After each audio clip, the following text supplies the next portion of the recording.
Hello everyone. आज की class में हम लोग सीखने वाले हैं कि इस तरह का इंटरैक्टिव जो हमारा टैब अकॉर्डियंस होता है उसको हम फिग्मा में कैसे बना सकते हैं। तो जैसे कि आपको मेरे स्क्रीन पे दिख रहा होगा कि मैंने यहाँ पे एक टैब अकॉर्डियन बनाया हुआ है विथ यूजिंग फिग्मा, जिसको मैंने बनाया है कंपोनेंट्स और ऑटो लेआउट को यूज़ करके। तो चलिए आज की वीडियो को शुरू करते हैं। तो सबसे पहले मैंने यहाँ पे एक फ्रेम बना लिया है, जैसा कि आपको मेरे स्क्रीन पे दिख रहा है। तो हमें इस अकॉर्डियन को बनाने के लिए चाहिए बेसिकली एक हेडिंग जो टैब, और दूसरा चाहिए हमारा ये नेविगेशन आइकन, और जो जिसको हमें चाहिए टैब बनाने के लिए, और उसके अंडर में हमें चाहिए एक पैराग्राफ जो कि अंडर अकॉर्डियन के अंडर का टेक्स्ट होगा। तो समझ लीजिए कि अगर एक Q&A है तो ये क्वेश्चन है और दूसरा ये आंसर है। तो हमें ये चीज़ चाहिए, तो उसके लिए मैंने टेक्स्ट टूल को सबसे पहले सिलेक्ट कर लिया, और यहाँ पे आके मैंने टेक्स्ट टूल को लिया है। टेक्स्ट टूल को लेके मैंने इसका साइज कर दिया है मीडियम, फॉन्ट विड्थ को कर दिया है मीडियम, और फॉन्ट साइज को कर दिया 24। तो मैं इसका नाम जो अकॉर्डियन है तो उसका अकॉर्डियन का मैं नाम देता हूँ टैब अकॉर्डियन।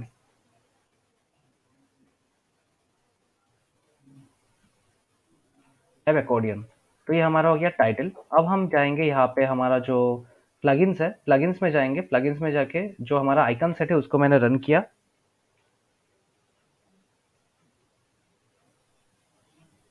और यहाँ से मैंने ले लिया जो राइट एरो का आइकन है उसको।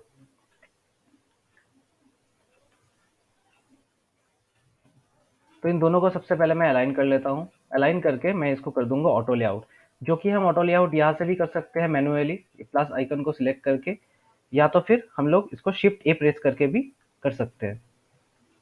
तो मैंने इसको ऑटो लेआउट बना लिया है। ऑटो लेआउट बनाने के लिए बाद अब सबसे पहले जो हॉरिजॉन्टल रिसाइजिंग है इसको मैं कर दूंगा फिक्स विथ, और इसके अंडर में जो हमारा टाइटल है उसको मैं कर दूंगा फुल कंटेनर।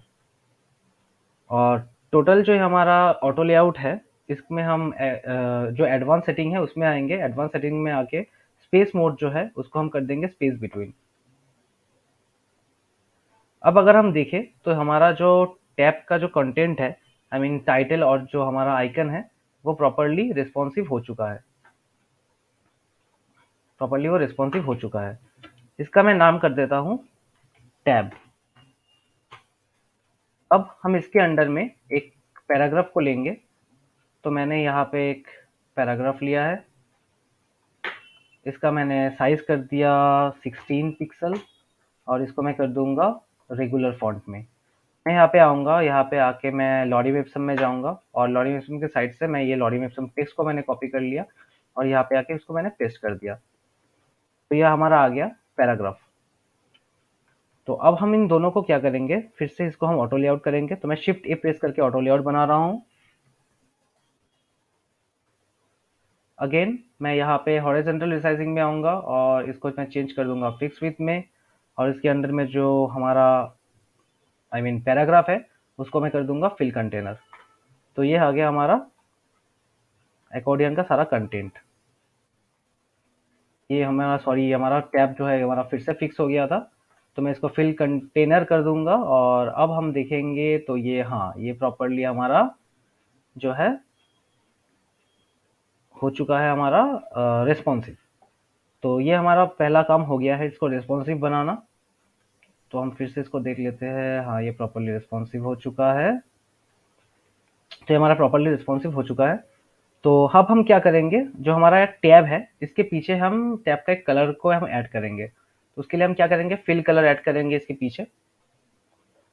मैं यहाँ पे रेड कलर ले रहा हूँ। रेड का दो वेरिएंट मैं लूंगा क्योंकि मुझे ग्रेडियंट डालना है यहाँ पे।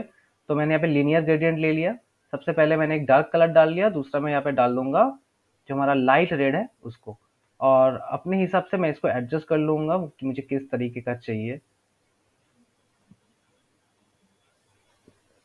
तो मैंने इसको एडजस्ट कर लिया। और टैब के अंदर में जो टैब हमारा जो मतलब ग्रुप है, उसके अंडर में जो हमारा जो कंटेंट है, आई मीन जो टाइटल है और जो हमारा आइकन है, इन दोनों का कलर हम चेंज करके कर देंगे वाइट। और टोटल जो हमारा टैब है उसमें हम पैडिंग ऐड करेंगे। तो हॉरिजॉन्टल पैडिंग और वर्टिकल पैडिंग, हॉरिजॉन्टल पैडिंग में हम रखेंगे 20, और जो हमारा वर्टिकल पैडिंग है उसमें हम रखेंगे 10। तो अब ये प्रॉपरली सही से लग रहा है कि हाँ ये टैब है। तो इसका हम जो हमारा जो बॉर्डर रेडियस है, क्योंकि ये नॉर्मल है, हम इसको नॉर्मल भी रख सकते हैं, लेकिन मैं यहाँ पे इसमें थोड़ा जो हमारा टैब है तो इसमें मैं थोड़ा बॉर्डर रेडियस ऐड कर रहा हूँ, जो कि मैं रख रहा हूँ 10। अब अगर हम देखेंगे तो हमारा जो ये पैराग्राफ है वो हमारा जो टैब है उसके साथ अलाइंड है। लेकिन मैं चाहता हूँ कि यहाँ पे जो हमारा टाइटल है, ये जो हमारा पैराग्राफ है वो टाइटल के साथ अलाइंड हो। तो उसके लिए हम क्या करेंगे, उसके लिए हम सबसे पहले इसको हम एक ऑटो लेआउट बना लेंगे। शिफ्ट ए प्रेस करके मैंने इसको फिर से ऑटो लेआउट बना लिया। ऑटो लेआउट बनाकर मैं इसको कर दूंगा फिल कंटेनर, और इसके अंदर में जो हमारा टेक्स्ट है उसको भी मैं कर दूंगा फिल कंटेनर। तो फिर ये हमारा प्रॉपरली आ गया है। अब हम देख लेते हैं। हाँ, ये प्रॉपरली आ चुका है। हम देख लेते हैं ये रिस्पॉन्सिव है या नहीं प्रॉपरली। तो हाँ, रिस्पॉन्सिव तो ये प्रॉपरली हो रहा है। तो सॉरी, हाँ, ये रिस्पॉन्सिव प्रॉपरली है। अगर हम देखें तो ये रिस्पॉन्सिव है प्रॉपरली। अब हम क्या करेंगे, ये जो हमारा दो जो टैब है और जो पैराग्राफ है इसके बीच में मुझे स्पेसिंग बहुत ज़्यादा लग रहा है।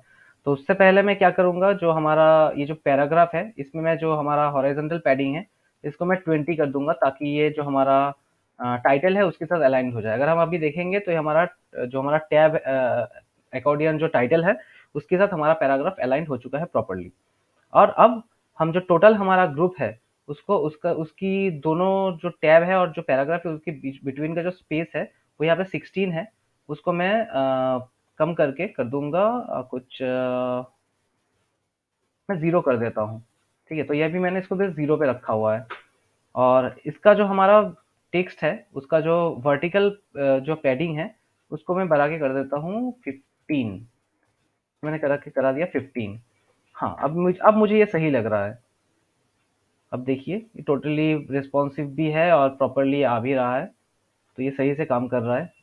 अब हम क्या करेंगे, हमारा जो ये फ्रेम है, जो मेन फ्रेम है जिसको हम बोल रहे हैं कि अकॉर्डियन, मैं इसको अभी नाम नहीं दे रहा हूँ। हम जब कंपोनेंट में कन्वर्ट करेंगे तब मैं इसका नाम दे दूंगा। तो ये अकॉर्डियन का जो टोटल हमारा टैब है इसके पीछे भी मैं एक बैकग्राउंड कलर ऐड कर रहा हूँ, जो कि मैंडेटरी नहीं है। अगर एज पर रिक्वायरमेंट होता है, हमारा अलग अलग वेबसाइट्स के लिए हमारा अलग अलग रिक्वायरमेंट्स होता है। तो इस वक्त मैं आपको दिखाने के लिए मैं पीछे बैकग्राउंड में कलर ऐड कर रहा हूँ, जिसको मैं कर रहा हूँ सपोज ये ग्रे कलर। ये ग्रे कलर ऐड कर रहा हूँ और हमारा जो यहाँ पे टेक्स्ट है उसको मैं कर दे रहा हूँ वाइट। और हमारा यहाँ पे जो बॉर्डर रेडियस है उसको मैं कर दूंगा 10। ये सही लग रहा है। तो मैंने इसको इस तरह से टैब को मैंने बना लिया है।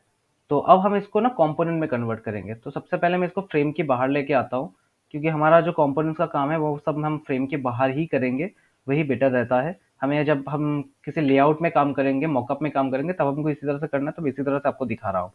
तो अब हम इसको क्या करेंगे, इसको हम कंपोनेंट में कन्वर्ट करेंगे। तो यहाँ पे जाएंगे हम, या जो क्रिएट कंपोनेंट है तो क्रिएट कंपोनेंट में क्लिक करेंगे तो ये हमारा कंपोनेंट बन चुका है। और यहाँ से हम कर लेंगे ऐड कंपोनेंट। तो यहाँ पे हमारा बन गया एक कंपोनेंट सेट। तो इस कंपोनेंट सेट का हम नाम दे देंगे अकॉर्डियन।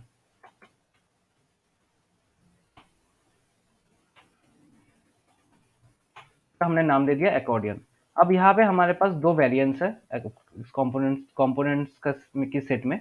आई मीन एक दो कंपोनेंट्स है हमारे पास। एक है जिसका हम नेमिंग कर देंगे अभी। तो हम यहाँ पे प्रॉपर्टीज में आएंगे। प्रॉपर्टी जो नेम है, प्रॉपर्टी नेम को चेंज करके मैं कर देता हूँ स्टेट। और हमारा जो डिफॉल्ट है, डिफॉल्ट को मैं कर दे रहा हूँ क्लोज। क्लोज। और जो वेरिएंट 2 है उसको मैं कर दे रहा हूँ ओपन। तो ये हमारा दो वेरिएंट बन चुका है। अब एक काम मैं और करूंगा यहाँ पे, ये जो हमारा टाइटल है इस टाइटल को मैं कंटेंट में जाऊंगा। कंटेंट में जाके इसका जो प्रॉपर्टी है इस प्रॉपर्टी को मैं डिक्लेयर करूंगा, जो होगा टाइटल। टाइटल, ये इसका नाम हो गया टाइटल।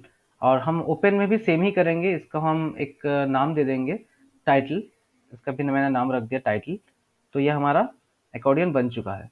अब जो जो हमारा क्लोज टैब है, आई मीन जो फर्स्ट टैब है, जो क्लोज टैब है, तो क्लोज में हमें ये पैराग्राफ नहीं चाहिए। तो इसलिए हम क्या कर रहे हैं, ये जो फ्रेम है पैराग्राफ, इसको मैंने नाम नहीं दिया है। ये पैराग्राफ का फ्रेम है तो इसको मैं ऑफ कर देता हूँ। तो हमारे पास अभी यहाँ पे है जो क्लोज में है सिर्फ टैब रहेगा। और उसके अंडर में जब हम ओपन करेंगे तो ये हमारा टोटल कंटेंट को यहाँ पे शो करेगा। मैं इसको इसके करीब लेके आता हूँ थोड़ा। तो ये हमारा दो कंपोनेंट सेट बन चुका है, कंपोनेंट बन चुका है। अब हम इसको कनेक्ट करेंगे। उससे पहले एक काम और करना है, जो ओपन है, ओपन में जाएँगे, ओपन में टैब में जाएँगे, टैब में के जो आइकन है, उसको हम कर देंगे, उसको हम घुमा लेंगे, उसको हम कर देंगे -90 डिग्री। तो ये -90 डिग्री जैसे ही हमने किया, तो ये हमारा ओपन का जो आइकन है, नेविगेशन, वो हमारा यहाँ पे आ गया है। तो अब हम करेंगे इन दोनों जो टैब है, ओपन और क्लोज, इन दोनों को हम मतलब दोनों को कनेक्ट करेंगे। उसके लिए हम प्रोटोटाइप में आएंगे, प्रोटोटाइप में आके हमारा जो क्लोज में जो टैब है, हम उसके साथ कनेक्ट करेंगे हमारा जो ओपन टैब है उसको। तो यहाँ पे हमारा सब ऑलरेडी यहाँ पे सारा प्रॉपर्टीज सही से ही है। अगर यहाँ पे नहीं होगा तो हमको इसको स्मार्ट एनिमेशन करके लेना है और इसको करना है easy in at easy out. और अब हम आएंगे ओपन में, ओपन में आके भी हम टैब को सिलेक्ट करेंगे, टैब को कनेक्ट करेंगे इस टैब के साथ, और properties will be the same, मैं इसमें कोई भी चेंज नहीं कर रहा हूँ। तो ये हमारा बन गया एक अकॉर्डियन। अब हम क्या करेंगे, अब हम चेक करेंगे कि ठीक से काम कर रहा है या नहीं कर रहा है। तो मैं इसको यहाँ पे लेके आ गया हूँ, इसको मैं यहाँ पे लेके आ गया हूँ। मैं यहाँ पे 3-4 कंपोनेंट्स बना, आई मीन 3-4 टैब्स बना लेता हूँ। कंट्रोल डी प्रेस करके मैंने इसको डुप्लीकेट बना लिया। तो ये मैंने 4 इसका 5 मैंने ये 4-5, अब जितना भी आपका ज़रूरत है उस हिसाब से आप इसको बना लोगे। तो ये आपका आ गया सारा अकॉर्डियन। तो या तो आप इसका नाम चेंज कर सकते हो या नहीं कर सकते हो। मैं अभी इसका नाम नेमिंग में कोई चेंज नहीं कर रहा हूँ, जैसा है मैं इसको वैसा ही रख रहा हूँ। एक काम मैं यहाँ पे और करूँगा कि इसको मैं जो टोटल जो 4 हमारा 5 जो हमारा टैब्स है, इन सारा चीज़ों को मैं ऑटो लेआउट कर दूँगा, क्योंकि अगर मैं ऑटो लेआउट नहीं करूँगा तो एक के बाद ये एक ओवरलैप होगा। अगर मैं आपको एक बार दिखा देता हूँ कि क्या एक्चुअली प्रॉब्लम होता है अगर हम इसको ऑटो लेआउट नहीं करते हैं। तो ये हमारा टैब्स बन चुका है। तो मैं इसको शो शो करता हूँ, देखते हैं इसका प्रोटोटाइप में ये कैसा दिख रहा है।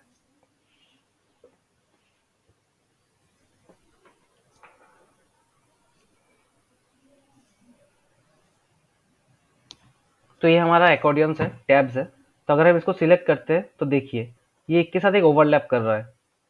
यही प्रॉब्लम होता है अगर हम इसको ऑटो लेआउट नहीं बनाते हैं। तो मैं इसको ऑटो लेआउट बनाता हूँ। सारा मैंने जो टैब है सबको सिलेक्ट किया, शिफ्ट ए प्रेस करके मैंने इसको ऑटो लेआउट बना लिया। अब मैं यहाँ पे आ जाता हूँ। अब जब मैं यहाँ पे आया, अब देखते हैं ठीक से काम कर रहा है या नहीं कर रहा है। देखिए अब ये प्रॉपरली ठीक से काम कर रहा है। ये एक्सपैंड भी ठीक से हो रहा है, नेविगेट भी ठीक से हो रहा है, इंटरेक्ट कर रहा है। तो हमने इस तरह से बना लिया इंटरेक्टिव टैब अकॉर्डियंस। तो आपने देखा कि कितना इजीली और कितना कम वक्त के अंदर हम कंपोनेंट्स और ऑटो लेआउट्स को यूज करके हम टैब अकॉर्डियन बना सकते हैं। बेसिकली मैंने सोचा था कि मेरा ये वीडियो बनाने का मेरा प्लान नहीं था, ये क्लास में डालने का मेरा प्लान नहीं था। लेकिन जब मैंने एक मॉकअप बनाना शुरू किया, जो कि मैं अगले एपिसोड से शायद इसको एपिसोड वाइज मैं आपको दिखाने वाला हूँ। एक प्रोजेक्ट होगा जो मैंने पिछली वीडियो में भी बोला था कि एक ओटीटी का वेबसाइट है, जो ओटीटी का वेबसाइट को मैं इंटरेक्टिव वेबसाइट में बनाऊंगा, जो कि जैसे कि नेटफ्लिक्स होता है। तो मैं ये बेसिकली नेटफ्लिक्स का ही एक वेरिएंट बोल सकते हो आप इसको, उस तरीके का मैं बनाऊंगा इस चीज़ को, जैसे मैं आपको दिखा देता हूँ। तो अगर आप देखोगे मेरे स्क्रीन पे, तो यहाँ पे प्रॉपरली एक इंटरैक्टिव मैंने यहाँ पे एक लैंडिंग पेज बनाया हुआ है, लाइक नेटफ्लिक्स। तो ये जब मैं बनाऊंगा तो इसके लिए मुझे यहाँ पे चाहिए होगा ये सारी चीज़ें। तो यहाँ पे भी ये टैब है। तो इसलिए मैंने सोचा कि मैं आपको ये वीडियो बना के दिखा दूँ कि टैब किस तरह से बनाते हैं। ये आपको इन्फॉर्मेशन आपके पास रहना ज़रूरी है। तो उम्मीद करता हूँ कि आपको इस वीडियो में कुछ अच्छा लगा हो, कुछ सीखने को मिला होगा। और अगले वीडियो से हम लोग स्टार्ट करने वाले हैं ओटीटी का जो हमारा वेबसाइट है, इसको हम स्टार्ट करने वाले हैं। तो बने रहिए हमारे साथ। अगर तब तक इस जो हमारा ट्यूटोरियल है, इस ट्यूटोरियल को आप फॉलो कीजिए, आप प्रैक्टिस कीजिए, और मिलते हैं अगले वीडियो में। अगर वीडियो में कुछ भी अच्छा लगा हो तो do like share and subscribe, support दिखाइए अपना थोड़ा, और सीखते रहिए हमारे साथ। तो आज की वीडियो इतना ही। बाय बाय, मिलते हैं अगले वीडियो में।